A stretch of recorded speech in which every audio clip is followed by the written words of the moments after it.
연미정이 그 구씨한테 그런 얘기 하는 게 있어요. 있어야 할 곳에 없는 것들은 굉장히 기이하다. 이렇게 얘기를 하면서 땅바닥에 떨어져 있는 매니큐어도 있고, 뭐 들판에 있는 개들도 있고, 그러면서 굉장히 뜬금없이 나무에 달린 사람이라고 얘기하거든요. 이 예시들은 사실상 원래 좋았어야 할 것이 나빠진 것에 대해 얘기를 하고 또 어떤 시체에 대해서 얘기를 하잖아요. 그러면 더 맞아떨어지죠. 나무에 달린 사람은 이 시체에 대해서 얘기를 하는 거고, 나무에 달린 시체, 세상에서 가장 유명한 나무에 달린 시체는 나의 아저씨 리뷰를 마친 후에 정말 많은 분들이 나의 해방일지 리뷰를 해달라고 해서 며칠 전에 다 봤어요. 그래서 예전부터 뭐 얘기는 많이 들었고, 나의 아저씨는 굉장히 많은 사람들이 불교 드라마다 이렇게 생각을 하고 있었고, 그것 때문에 제가 굉장히 깊은 분석을 해서 거의 3개월 만에 리뷰 2편을 내놨는데, 나의 해방일지 같은 경우에는 원래 기독교 드라마다 이렇게 말을 하는 분들이 굉장히 많았어요. 그래서 보니까 그 이유를 알 수 있겠더라고요. 나의 해방일지 같은 경우에는 제가 정식 리뷰를 할까 말까 아직도 고민 중이에요. 왜 고민 중이냐면 너무 기독교적이에요. 이게 무슨 말이냐면 작가님이 티를 좀 많이 냈어요. 근데 이 티를 냈다는 게 제가 보기에는 이거 완전히 저의 뇌피셜입니다. 나의 아저씨를 썼어요. 이 정도면은 그래도 굉장히 기독교 서사를 차용했구나, 이런 걸 알아보겠지? 라고 생각을 했는데 아무도 못 알아본 거야. 다 불교 드라마라고 하는 거야. 그래서 이렇게 해야지 사람들이 좀 나의 의도를 알아주겠구나 하고 인위적으로 집어넣은 부분들이 굉장히 많아 보여요. 그래서 결론적으로는 나의 해방일지는 굉장히 잘 만들고 좋은 작품임에도 불구하고 좀 인위적이에요. 공감하는 분들이 있을 수도 있는데 제가 지금부터 그 인위적인 부분들을 조금씩 이야기해 주려고 합니다. 이게 이야기로만 어떤 기독교 서사, 어떤 그런 교훈들을 끌고 가는 게 아니라 마치 나의 아저씨에서 대놓고 불교적 장치들이 나오듯이 여기도 기독교적인 장치들이 나옵니다. 뭐 교회, 성경에 대한 이야기, 이런 것들이. 그래서 그런 것들을 보고 많은 분들이 나의 해방일지는 또 기독교적인 작품이네 하면서 리뷰를 바라신 것 같은데, 나의 아저씨의 경우에는 정주행 2번과 또 대사집 탐독을 통해서 거의 대사 하나하나까지 머리에 들어올 정도로, 그 정도로 분석을 했거든요. 근데 나의 해방일지는 그런 상태가 아니에요. 그냥 단순히 드라마를 한번 시청했고 까먹은 것도 많고 몇 주에 걸쳐서 시청을 했기 때문에 지금 제가 기억이 잘 안 나는 게 있습니다. 그래서 말하는 도중에 잘못된 게 있으면은 좀 이야기를 해주시면은 같이 좀 떠드는 시간이 됐으면 좋겠어요. 일단 저는 되게 정돈 안 된 생각만 좀 얘기를 해볼게요. 우선 대놓고 기독교적 요소들이 좀 있는데, 그러니까 생각나는 대로 좀 얘기를 해드릴게요. 일단 제일 표면적으로 보이는 거는 저기 댓글에서 말했듯이 이제 자유교회라 그랬는데 해방교회죠. 해방교회가 있어요. 경기도에서 서울로 출퇴근을 하면서 매번 지하철에서 보는 해방교회 문구, 오늘 당신에게 좋은 일이 있을 겁니다. 그게 있습니다. 근데 일단은 제가 생각하기에 오늘 당신에게 좋은 일이 있을 겁니다라는 거는 교회에 붙이기에는 굉장히 조금 이질적인 단어거든요. 이제 홍보용으로 그렇게 붙여놓은 건데, 왜냐면은 대부분의 그런 큰 교회들은 하나님을 믿으면 일이 잘 될 겁니다, 이렇게 말하기를 원하지, 아니면 하다못해 하나님을 믿으면 뭐 평안해지고, 아니면은 주 예수를 믿으라 그리하면 너와 너의 집이 구원을 얻을 것이다, 이렇게 약간 조건부로 얘기하지, 이렇게 운에 기댄 것처럼 오늘 당신에게 좋은 일이 있을 겁니다 라는 거는 오히려 좀 세속적인 축복이거든요. 이게 되게 하나님을 믿으면 일이 잘 될 겁니다 라는 말에 비해서는 현실적이고 또 오히려 겸손하고 주권을 의지하는 말이기도 해요. 그렇죠. 하나님을 믿으면, 내가 믿으면 일이 잘 될 겁니다 보다는 운처럼 보이는 것들, 결국에는 기독교인은 거기 하나님의 주권, 어떤 알지 못하는 방식으로의 개입이 있다고 생각을 하잖아요. 그런 의미에서 이 문구는 굉장히 위로가 되는 문구이고, 그리고 이제 중요한 게 뭐냐면 그 당신에게 좋은 일이 있을 겁니다 바로 밑에 적혀있는 그 성경 구절이 있어요. 잘 안 보이다가 구씨가 우연히 해방교회 앞에 지나갈 때 거기 앞에서 이제 보게 되거든요. 폭풍우에서 예수님이 제자들에게 다가오셔서 한 말이거든요. 안심하라, 내니 두려워하지 말라. 사실 이거를 교회 대표 성경 구절로 적어놓는 곳도 거의 없죠. 뭐 이런 거 적어놔야지. 내게 능력 주시는 자 앞에서 내가 모든 것을 할 수 있느니라. 뭐 이런 거 붙여놓는 건 별로 없나 요새? 아니 뭐 여호와는 나의 목자시오 이런 거 아니면 뭐 나는 포도나무요 너는 가지니 뭐 나에게 붙어 있어라. 아까 말한 주 예수를 믿으라. 아니면 하나님을 입술로 믿고 모르겠어요. 어쨌든 제 성경 하면은 좀 대표적인 구절들이 있는데 하나님이 세상을 이처럼 사랑하다. 맥락 다 빼고 안심하라 내니 두려워하지 말라 하시고 요것이 그 해방교회의 대표 성경 구절이라는 거는 굉장히 의도적이죠. 제가 볼 때는 작가가 캐릭터들에게 또 보는 사람들에게 하고 싶은 속내가 들어 있습니다. 예수님이 너희에게 안심하고 두려워하지 말라. 내가 있다. 라고 말씀하신다. 이게 굉장히 이 이야기의 굉장히 밑에 있는 그거예요. 그리고 나서 이제 대놓고 등장하는 어떤 기독교적인 이야기, 그냥 누가 봐도, 이거 왜 기독교를 표현하려고 그러지? 이런 것들이 굉장히 많아요. 개인적으로는 좀 그런 장면들을 볼 때마다 국뽕을 보는 느낌? 사실은 일반인들은 아무 문제가 없었을 수도 있고, 약간 기독교 뽕이 있는 분들은, 좋다라고 했을 수도 있는데, 저는 드라마의 몰입을 오히려 방해하는 느낌? 이것들이? 자, 어떤 것들이 있냐면, 예를 들어, 염기정이 받는 여자에 대해서 얘기를 할 때, 이제 마리아의 피에타, 예수 그리스도를 받은 그런 이야기에 대해서 또 얘기를 하죠. 이게 물론, 이제 염기정의 어떤 성격과 해방에 대해서 얘기하기 위한 중요한 주제이긴 한데, 저는 조금 뜬금없다고 느꼈고, 마리아 갑자기 나오는 게. 그리고 막 인물들이 교회에서만 쓰는 단어들을 막 써요. 축복한다. 은혜 받았다. 교회 밖에서는 잘 안 쓰는 그런 용어들을 막 씁니다. 심지어 이제 창희가 이름 뭐지? 그 현아 친구한테 축복한다라고 했을 때도 너 교회 다녀? 무슨 축복이야? 이렇게 얘기를 하죠. 이제 어머니가 죽기 직전쯤에 이제 쉬고 싶어서 교회 다시 나가야겠다라는 얘기를 해요. 그리고 곧바로 돌아가시거든요. 이게 굉장히 좀 와닿는 게 있죠. 이제 쉬고 싶어서 교회 다시 나가야겠다라고 얘기하고 곧바로 돌아가시는 것. 제 모습으로 보여지는 것들도 있어요. 예를 들어서 구씨가 들개가 되게 자기 같아가지고 파라솔을 설치해주는 장면이 있는데 그때 멀리서 이렇게 보이는 파라솔을 들고 터덕터덕 가는 모습이 이제 굉장히 골고다처럼 보입니다. 그리고 교회 다니는 분들은 그 해방클럽을 봤을 때 이제 떠오르는 게 있을 거예요. 그거 교회에서 맨날 하는 거거든요. 근데 되게 재밌더라고요. 거기 그게 대체 뭐 하는 클럽이냐 라고 하면서 사람들이 이상해 하잖아요. 그 클럽 자체를. 그리고 들어가면은 되게 위로받고. 근데 사실은 뭐 그 정도로 이렇게 마음을 잘 나누는 이제 셀 모임, 수 모임을 경험을 해보셨는지 모르겠지만 저는 그 정도 해방클럽만큼의 그거를 경험을 해봤기 때문에 여기도 많으실 거예요. 되게 좋은 게 해방일지를 본 비기독교인이 있고 교회에서 뭐 하는데? 하면은 나의 해방일지에 나오는 해방클럽 같은 거 하는 거야 라고 얘기를 할 수가 있어요. 현실에서도 그런 데가 있어. 물론 굉장히 훌륭하게 진행되는 모임만이 그 정도의 거를 맛볼 수 있습니다. 다들 아시겠지만 해방클럽을 되게 신기해하는 작중의 사람들을 보면서 새삼 그 교회 밖에서는 이런 모임이 참 생소하게 다가오겠구나라는 생각도 했어요. 보통은 어떤 목적을 가지고 모이잖아요. 물론 여기도 해방 목적을 가지고 모이긴 했지만 굉장히 애매하잖아요. 모호하고. 근데 대부분은 뭐 수영클럽, 수영을 잘하고 싶어서 만난다. 등산클럽, 등산을 잘하고 싶어서 만난다. 탁구클럽, 탁구를 잘하고 싶어 만난다. 독서클럽, 독서를 하려고 만난다. 이런 게 있는데 삶을 나누는 그런 모임은 교회 모임에서 주로 이제 담당을 하고 있구나라는 생각을 했고 제 개인적인 마음으로는 세속에도 있었으면 하는 마음. 사람들이 교회에 다 오게 하는 거는 좀 어렵잖아요. 사람들이 기독교에 대한 반감도 있고 그런 것들이 있잖아요.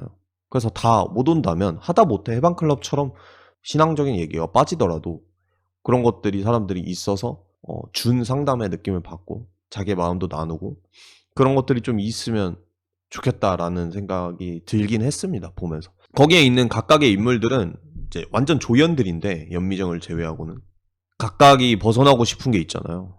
예를 들어서 뭐 약한 남자인 것 같은 느낌 아니면 이혼남이라서 아니면 부장님, 팀장님의 경우에는 항상 시간을 본다. 항상 시계를. 거기에 묶여있다. 항상 어떤 효율적으로 하루를 보내고자 하는 가치관에 묶여있다. 그게 있고 인사팀 직원분의 경우에는 너무 그렇게 웃는 표정을 하다 보니까 무표정을 못 짓는다. 그러니까 이런 묶여있는 것들이 있어요. 여기로부터 해방 클럽에서 완전히 해방시켜주진 못합니다. 근데 해방되어가는 어떤 과정을 보여주는 거죠. 우리가 교회에 모임을 하거나 삶의 나눔을 하거나 해도 그것들이 조금씩 나아지는 거지 뭐 그거에 간다고 완전히 해결되는 건 아니죠. 그러나 해방 클럽의 마지막 모임쯤에서 얘기를 해요. 연미정이. 어쩌면 문제를 인지하는 것 자체가 전부인 것 같다고. 그런 것들을 오퍼하는 이런 모임들 그런 게 좀 있으면 좋겠다 이런 생각이 들고요. 무슨 얘기하고 있었어? 기독교적인 부분들. 연미정이 갑자기 어렸을 때 교회 다녔던 얘기하면서 얘기하는데 이거 굉장히 중요한 부분이기도 하거든요. 뭐 해주세요, 시험 잘 보게 해주세요 이렇게 말하는 그 애들이 이해가 안 됐다. 나는 어렸을 때부터 내가 신한테 묻고 싶었던 거는 내가 왜 여기 있느냐, 나는 뭐하고 살아야 되냐. 그러니까 굉장히 실존적인 질문을 던지죠. 박혜영 작가가 굉장히 좋아하는 것 같아요. 그런 실존주의적인 문제, 인간의 삶의 목적성, 의미, 그거를 상실한 그 상황, 그거를 어떤 사랑으로 돌파하는 것. 사실 이게 기독교적인 서사기도 하거든요. 키에르케고르 이후에 어떤 실존주의적 기독교의 기본적인 구조입니다. 그게 사람들한테도 감동을 주죠.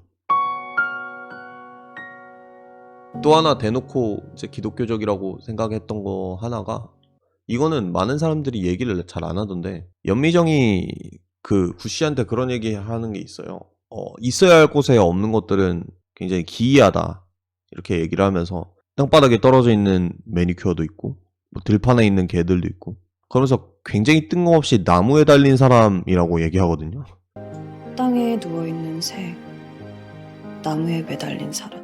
이 예시들은 사실상 원래 좋았어야 할 것이 나빠진 것에 대해 얘기를 하고 또 어떤 시체에 대해서 얘기를 하잖아요. 그러면 더 맞아떨어지죠. 나무에 달린 사람은 이 시체에 대해서 얘기를 하는 거고, 나무에 달린 시체, 세상에서 가장 유명한 나무에 달린 시체는 예수의 시신이죠. 천국에 있어야 될 예수가 이 땅에서 사형틀 위에 그렇게 십자가에 달린 것처럼 하나님의 형상으로 태어나서 의미와 목적성을 가지고 살아야 되는 사람들이 있는데, 원래 그게 있어야 할 곳에 있는 사람들인데 그것을 상실해서 고통과 외로움 속에 살고 있다. 사실은 있어야 할 곳에 없는 것이 인간 모두라고 얘기하는 것 같았어요. 왜냐면 그 앞에서 계속 실존주의적인 어떤 이야기들이 나오거든요. 그리고 나무에 달린 사람은 어떤 사람이냐? 그 의미와 목적을 상실해서 있어야 할 곳에 없고 있지 말아야 할 곳에 있는 그곳에 같이 들어와서 그 기이함에 동참한 그런 모습인 거죠. 여기서 더 발전을 시킨다면 이렇게 볼 수도 있어요. 이와 마찬가지로 그리스도가 잊지 말아야 할 곳에 있는 사람들의 외로움에 동참하듯이 박혜영 작가가 계속 나의 아저씨에서도 그리고 여기서도 말을 하는 거는 있어야 할 곳에 없어서 외롭고 힘든 그 상대방의 아픔의 자리에 내가 기이하게 같이 위치를 하는 거죠. 그리고 거기서 구원이 이루어질 수 있다. 이게 기이한 거예요. 왜 내가 다른 사람들의 아픔과 그런 자리에 같이 들어가야 돼? 왜냐면 효율적으로만 따지면, 특히 나의 방일제는 어떤 세속적 가치관이라는 게 굉장히 명시적으로 드러나는데, 이게 염창이가 빠져있다기보다는 이게 옳은 건가? 라고 생각하고 있던 가치관이거든요. 그게 뭐냐면 1원짜리 동전들이 모여가지고 산을 이루는, 산 꼭대기에 가고 싶은 그 인류의 모습, 그게 어떤 염창이가 말하는 세속적인 하이라키 그거거든요. 근데 염창이는 결국에는 나는 1원짜리가 되지 않겠다, 산이 되겠다라고 하면서 거기서 벗어나면서 해방이 되는데, 이처럼 명시적인 어떤 1원짜리들의 세속주의, 그곳에서는 기이한 거예요. 이해가 안 되는 거예요. 그 아픔의 자리에 들어가는 게. 근데 그리스도는 그 기이함을 감당을 했고, 우리도 그 상대방의 아픔의 자리에 가서 기이함에 동참하는 게 결국에는 역설적으로 구원을 이뤄낸다. 예수가 보여주는 것과 동일한 일들을 하는 이들을 계속해서 보여주죠. 그리고 그게 결국에는 사랑을 만들고 그게 구원이라고 말하는 듯 하죠. 또 이 장면에서 굉장히 표면적으로 느끼는 거는, 뭔가 구씨의 자리는 유흥업계인데 들깨처럼 그냥 잊지 말아야 할 곳에 있는 것, 그렇게 느껴지는데 결국에는 그게 거꾸로인 거죠. 구씨는 그 개들을 보면서 산포에 버려진 자기가 들판에 버려진 개들이랑 비슷하다고 생각을 했어요. 근데 오히려 자기가 유흥업소로 돌아갈 때 그 개들이 갇히는 걸 보는 장면은 그걸 보여주는 거죠. 떠돌이 개가 아니라 자유로운 개였구나. 그리고 자기는 이제 유흥업소 그 세계에 다시 갇히러 가는 거죠.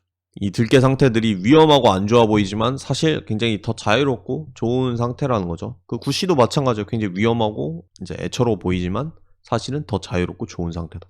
구씨가 있어야 할 곳은 거기가 아닌 거예요. 오히려 거기에 있는 게 기이한 거예요. 구씨가 있어야 할 곳은 오히려 삼포인 거예요. 서로를 추앙하고 사랑할 수 있는 그곳. 구씨 본인도 얘기를 해요. 거기 매일 술 마시는 사람들한테 시달리고 또 집에 가면은 또 여자한테 시달리고 숨을 쉴 수 없었다고 이렇게 얘기하면서 이제 당미역에 잘못 내려서 삼포에서 잠깐 쉬는 거라고 얘기하죠. 이 쉼이라는 게 굉장히 중요합니다. 그래서 사실 이 삼포 공동체는 나의 아저씨에서 후계동이랑 정확히 일치하는 똑같은 이상적인 교회의 모습을 보여주는 메타포예요. 제가 두 번째로 좀 이 드라마가 좋았는데 나의 아저씨에 비해서는 좀 별로였다고 생각하는 이유가 있어요. 나의 아저씨랑 그냥 구도적으로 이렇게 분석을 해보면은 박도훈은 연미정의 역할이고 이지아는 구씨거든요. 거의 동등하게 이렇게 대치를 할 수가 있어요. 근데 나의 아저씨의 경우에는 사실 엔딩이 각 인물들을 보면은 뭐가 완전히 해결된 건 없어요. 근데도 불구하고 나의 아저씨가 드라마 역사상 가장 완벽한 엔딩이라고 평가를 받는 이유는 가장 이 드라마에서 문제가 됐던 이지안이라는 인물의 문제, 그게 완벽히 해결되었기 때문이거든요. 이지안이 완전히 편안에 이르른 거, 그걸 마지막에서까지 얘기를 하잖아요. 마지막에서 그냥 명시적인 대사로 얘기하잖아요. 편안에 이르렀는가? 네. 그 완벽한 해결이란 말이에요. 그런데 구씨의 상황이 완벽히 해결되는 모습이 없어요. 물론 그럴 것처럼 보이긴 해요. 근데 애매해. 뭔가 어떤 메타포로 보여주려고 그래요. 500원짜리 동전이 하수구에 빠질 뻔했는데 빠지지 않았다. 어떤 이런 섭리적인 메타포로 보여주면서 술병 버리는 모습 맞죠? 보여줍니다. 제일 아쉬웠던 게 구씨의 서사예요. 저는. 왜냐면 구씨가 산포를 떠나기 전까지는 거의 완벽했거든요. 근데 일단 첫 번째로는 구씨가 가지고 있는 가장 큰 실존적인 문제는 유흥업소에서 일하고 있어서 산포의 그 순수함과 완전히 어우러지지 못하는 내면의 죄책감이자 수치심. 그게 초중반부에서는 좀 보이거든요. 그리고 플러스 굉장히 큰 사건이 있었죠. 이제 같이 살던 여자한테 조언을 해주다가 그 여자가 자살한 것. 이 두 개가 사실은 구씨의 가장 실존적인 문제란 말이에요. 그리고 술을 마시고 알코올 의존증이 된 거는 이 두 가지 때문에 발생된 문제예요. 알코올 의존증은 구씨의 문제에 대한 열매라고 해요. 열매. 근데 마지막에 가서 어느 순간 구씨의 가장 큰 문제가 알코올 의존증이 돼버렸어.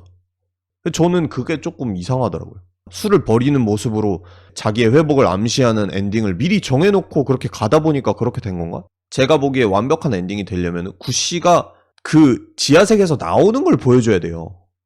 알코올을 끊고 술을 아예 안 마시게 된다고 해도 여전히 지하세계에서 불법적인 일을 떳떳하지 못하게 하는 사람이잖아요. 그런 상태에서 연미정을 만나야 되는 거잖아요. 그 부분이 해결이 안 됐어요. 물론 결말에서 해결될 것처럼 보이긴 해요. 그러니까 돈을 가지고 이제 나가는데 제일 큰 문제가 바뀌어버렸어요. 마지막에. 그래서 조금 서사가 완전하지 않은 것처럼 보입니다. 연미정은 완전히 해결이 됐어요. 연미정의 서사는 끝났고 이 드라마에서 제일 기승전결 완벽했다고 생각하는 캐릭터는 염창희. 염창희의 캐릭터는 완전히 해방이 됐습니다. 거의 완벽해요. 진짜 많은 사람들이 그리고 거기에 공감했을 것 같고 많은 감동을 받았을 거라고 생각해요. 구씨의 경우에는 사실 저는 마지막 화에서 회장을 찾아가가지고 거기에 나오겠다 하면서 뭐 돈을 다 잃거나 아니면은 다치거나 함에도 불구하고 나는 여기서 해방되는 게 더 좋다 이런 식으로 끝날 줄 알았는데 그게 너무 클리셰라서 바꾸고 싶었는지 몰라도 오히려 저는 클리셰로 끝나는 게 더 좋았을 것 같아요. 모든 사람들이 어떤 기대하는 그런 게 있잖아요. 어떤 이 이야기에서. 그런데 그게 안 됐다. 이게 조금 아쉽다. 어쩌면 작가는 충분히 끝냈다라고 생각할 수도 있죠. 근데 아까 말했듯이 그 술을 놓는 그 장면과 동전의 장면으로는 해결이 잘 안 돼요. 왜냐면 저는 구씨의 가장 큰 문제가 알코올 의존증이라고 생각을 안 하기 때문에 원래 아니었고 그게. 그 신회장 있잖아요. 신회장은 원래는 자기가 벗어나야 되는 최종 보스예요. 자기가 이곳에서 벗어나서 인간적인 삶을 누리기 위해서는, 자기가 있어야 할 곳으로 돌아가기 위해서는 결국에는 맞서고 벗어나야 되는 인물이란 말이에요. 그래서 중간에 신회장이 찾아와서 돌아오라고 할 때도 그 포스가 거의 뭐 정재계, 신세계에서 정재계를 아우르는 그 뒷세계 조직 보스 같은 그런 포스로 돌아오라고 하고, 뭐 안 돌아오면은 죽일 것 같이 그렇게 얘기를 해놓고, 지금 돌아갔더니 생각보다 그렇게 큰 규모의 그런 것도 아니고 그냥 사실 클럽 하나에 밑에 있는 유흥업소잖아요. 물론 그럴 수 있죠. 아주 여러 가지를 운영하고 있는데 거기만 나온 걸 수도 있죠. 그럴 수 있어요. 그러나 문제는 시청자는 그거를 알 길이 없잖아요. 그 마치 떠날 때는 핸드폰도 바꾸고 막 진짜 너무 빡센 암흑세계에 가서 거기 들어가면 다시는 나올 수가 없는 뭐 그런 느낌으로 나갔는데, 아니 그냥 보고 싶다고 삼포에 오는 거 보고 약간 그 좀 얼이 빠졌어요 저는. 아니 이렇게 올 수 있는 거였어? 이렇게 올 수 있는 거고 다시 만나가지고 데이트도 할 수 있는 거였어? 그럼 전화번호는 왜 바꿨는데? 아니 뭐 이해는 돼요. 이해는 되는데, 그러니까 내가 이런 상황에서 이런 암흑 세계에 있고 나는 떳떳하지 못한데 너 같은 이런 좋은 사람과 다시 만날 수 없다, 그런 거일 수도 있어요. 근데 이게 현실에선 그럴 수 있어요. 현실에서는 갑자기 마음이 바뀔 수도 있어요. 아씨, 생각해봤더니 너무 보고 싶네, 이럴 수 있어요. 근데 뭔가 드라마의 서사적으로는 조금 이상하다는 거죠. 힘들게 떠났으면 돌아오는 것도 힘들어야 되고, 처음에 다시 못 만나겠다고 그렇게 매몰차게 핸드폰까지 바꾸면서 갔으면은 우연히 마주치는 거면 몰라도 그 세계에 나오기 전까지는 현미정을 부르면 안 되죠, 그렇게. 오히려 돌아간 곳이 더 크고 어둡고 무거운 곳이었으면은 좋았을 것 같아요. 더 빡세고 진짜 나가려면은 팔 하나라도 잘라야 되는 그런 곳이면 좋을 텐데 약간 그것도 아니고 조금 애매해 거기가. 유흥업소인데 약간 조폭 같기도 하고 좀, 거기가 사실 뭔지 잘 모르겠어요. 그 구씨의 위치가 뭔지도 잘 모르겠어. 대표라고는 하는데 대표가 그렇게 돌아다니면서 돈 태워 먹은 거 그거 받으러 다니는 그런 건가? 약간 그 좀, 그러니까 작가분이, 저도 그 생각을 했거든요. 류승환 님이 말씀하신 것처럼 C.S. 루이스가 밀턴의 신라권 리뷰를 하면서 그런 말을 한 적이 있어요. 거의 대부분의 작가들이 악인을 그리는 거를 선인을 그리는 것보다 쉬워한다. 왜냐면은 진짜 선한 사람은 자기 마음속에서도 본 적이 없고 진짜 악한 사람은 자기 마음속에 가득한 거기 때문에 그랬을 때. 저 거기 굉장히 동감하거든요. 근데 반대로 박혜영 작가님은 너무 좀, 전 이분이 어떤 분인지 모르지만 그냥 인격적으로 훌륭한 분이어서 그런지는 모르겠지만 악인을 오히려 좀 더 잘 못 그려요. 제가 봤을 때는. 나의 아저씨 도준영에서도 느꼈거든요. 도준영은 그런 악인의 보스라고 하기에는 너무 찌질해.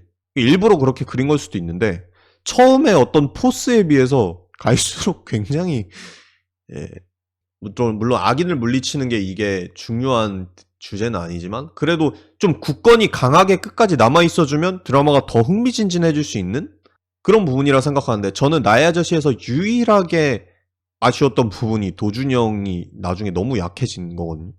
죽인다고 하니까 쫄아서 아무 말도 못하는 그런 것처럼 딱 해방일지에서도 너무 약해. 이 회장이랑 너무 스윗해요. 상담 좀 받아보지 자네. 처음에 등장했던 그 포스랑 너무 차이가 나요. 창희와 미정은 둘 다 존재의 무거운 고통을 결국 받아들이고 살아간 인물로 보이는데, 둘의 차이는 둘이 인지하고 있는 가장 큰 문제가 다르다는 거예요. 제가 보기에 연미정은, 이게 좀 애매한데, 연미정이 해방되고 싶은 부분은 가장 어떻게 보면 넓은 주제입니다. 인간이 세상에 태어나서 살아가는 목적과 의미가 뭘까, 이거를 계속 탐구하는데 그게 안 잡히는 사람이거든요. 그래서 저 사람들과 나는 왜 이렇게 다를까가 느껴지는 거고, 그게 구씨가 연미정한테 말한 1대 다수의 테마에서 드러나요. 한 명은 다수에게 이제 대항할 수 없다라는 거죠. 그래서 연미정은 자기만 이런 생각을 하고 살아가나 하는 사람이고, 실존적인 고민을 하는 사람이고, 다른 사람들은 그런 생각 안 하고 살아가는 것처럼 보이는 거죠. 실제로 하든 안 하든 간에. 그래서 그것 때문에 괴로운 거고, 그래서 다른 사람들에게 자기 속내를 말을 못 하는 거고, 염창이의 경우에는 아까 말한 1원짜리 동전의 하이라키의 꼭대기로 가는 것이 옳은 삶이구나 이렇게 생각을 해요. 그리고 그것을 하지 못하는 자기에게 열등감을 갖고 있죠.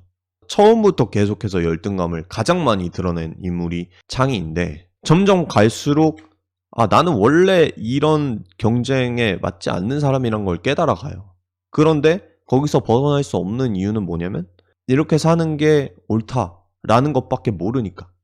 그러니까 계속해서 바라는 것들이 있죠. 좋은 차, 그리고 서울에서 사는 거, 점장이 되는 거, 점주가 되는 거, 자기 사업을 하는 거, 이런 모든 것들이 창희의 어떤 욕망에 있어요. 그리고 여자를 만나더라도 자기가 떳떳하게 차로 데려다 줄 수도 있고, 의뢰 30대 남자가 할 법한 어떤 당연한 욕심, 그런 것들을 창희가 갖고 있는데 그게 자기한테 없잖아요. 그래서 그게 열등감이 계속 일어나는데, 한편으로는 이것들이 내가 진짜 원하는 건가? 하면서 계속 그게 부딪힌단 말이에요. 그런데 문제는 뭐냐면, 저는 창희를 거의 미니 솔로몬이라고 말을 하고 싶은데, 결국에는요, 자기가 바랬던 이 모든 것들을 다 한 번씩 해보게 돼요. 그리고 깨달아요. 헛되고 헛되니 헛되고 헛되도다. 이거를 깨닫습니다. 창희가. 그래서 창희의 서사는 거의 완벽하게 결말이 나요. 좋은 차를 몰아봤죠. 롤스로이스까지 몰아봤어요. 비록 빌린 거지만. 두 번째는 결국 점주가 됐어요. 사업도 해봤어요. 결국 서울에서 살아. 자기가 좋은 차로 데려다 주지 못해서 헤어졌던, 열등감에 헤어졌던 전 여자친구를 롤스로이스로 데려다 주기까지 해요. 이 자기가 원하던 세속적인 욕심을 다 이뤄봤습니다. 근데 결국에 자기가 인도되는 곳은 장례지도사라는 거죠. 그리고 결국에는 1원짜리 동전이 아니라 그냥 나는 산 전체를 보는 사람이 되겠다. 이렇게 완전히 거기서 발전을 합니다. 그쵸. 다 동의합니다. 해방은 과정이다. 왜냐면은 그 해방은 끝이 아니라 과정이다라는 주제의식은 마지막 해방클럽 그 모임 장면에서 너무 명시적으로 나왔어요. 대사들로.